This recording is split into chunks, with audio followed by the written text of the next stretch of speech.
शिवसेना आमदार मोर्जी पटेल सध्या आमच्यासोबत आहे। काका, काल कुणाल कामराच्या केसमध्ये सुनावणी होती, त्याच्यामध्ये कोर्टाने सांगितलं की कुणाल कामराला अटक करण्याची गरज नाही, त्याच्यामध्ये तुम्ही चौकशी करू शकता, त्यांचे स्टेटमेंट घेऊ शकतात।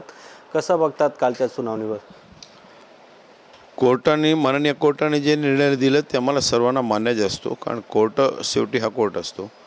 पण कोर्टाने असा निर्णय दिलेला की तुम्ही स्टेटमेंट आणि निवेदन त्याचं घेऊ शकता। स्टेटमेंट द्यायला त्यांना खार पोलीस ठाण्यात यायला पाहिजे। आता त्यांना काय एवढा धोका किंवा भीती वगैरे काय नाही, पण त्यांना येऊन पोलिसांसमोर गेलं पाहिजे, आपली बाजू मांडली पाहिजे आणि जे त्यांनी चूक केली आहे ते कोर्टाने मान्य केली आहे।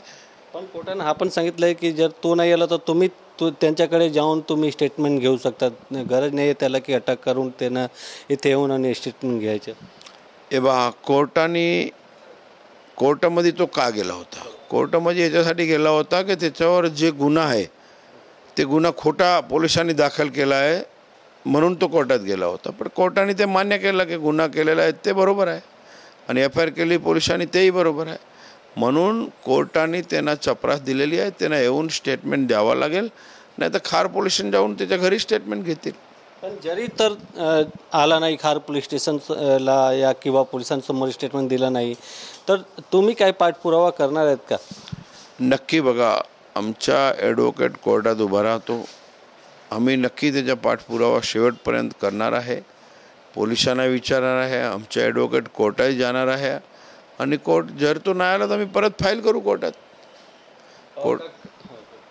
कोर्टाने विचारणार, आमचे वकील कोर्टामध्ये आहे ऑलरेडी। काका, उबाटातर्फे ठिकठिकाणी आंदोलन केली जाते पाण्याच्या मुद्द्यावर, तुमच्या आज अंधेरीमध्ये पण आंदोलन करणार आहेत, कसं बघतात त्यांच्या आंदोलनाला?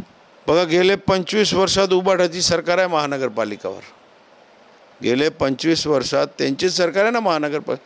काय केलं त्यांनी? मुंबईकरांची लूट केली आहे उबाठाने। आता लोकांना खाली दाखवण्यासाठी हा नाटक करतायत आणि नौटंकी आहे, याच्या पुढे काय नाही। पण खरं पाण्याची समस्या आहे का तुमच्या भागात? पाण्याची समस्या काही ठिकाणी आहे, पण काय एवढी नाही। पण 25 वर्ष मुंबईनं हा महानगरपालिकामध्ये एक हाती सत्ता तुमची होती, तुम्ही काय पाण्यासाठी नियोजन केलं? आज मुंबईमध्ये एवढे टावर बनत आहेत, एवढे मेट्रो आली, कमर्शियल बिल्डिंग आल्या, लोकसंख्या वाढली, पण पाण्याचं जे येणारं नियोजन तेवढंच आहे ना, दुप्पट केलं पाहिजे। नवीन पाईपलाईनला टाक, 25 वर्षात नुसतं भ्रष्टाचार केला आहे, त्याच्या पुढे काय नाही। भ्रष्टाचार धाकण्यासाठी हा आंदोलन करतायत। पण तुम्ही पण BMC अधिकाऱ्यांसोबत चर्चा केलात पाण्याच्या विषयावर, BMC अधिकाऱ्यांनी काय सांगितलं आहे, कुठे अडचण येत आहेत, काय समस्या? माझी विधानसभेत 1-2 ठिकाणीच प्रॉब्लेम होता।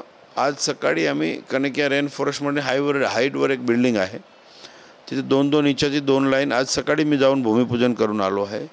आणि एक मोगरापाडा म्हणून माझ्याकडे एरिया, तिथे थोडा प्रॉब्लेम होता, तिथेही आता पण भौतिक प्रॉब्लेम नाही, सगळं झालेलं आहे व्यवस्थित। आणि कालच माझी महानगरपालिका अधिकाऱ्याबरोबर मीटिंग झालेली आहे, उरलेले जिथे प्रॉब्लेम असतील येणाऱ्या एक आठवड्यात ते सगळं क्लिअर करणार आहे।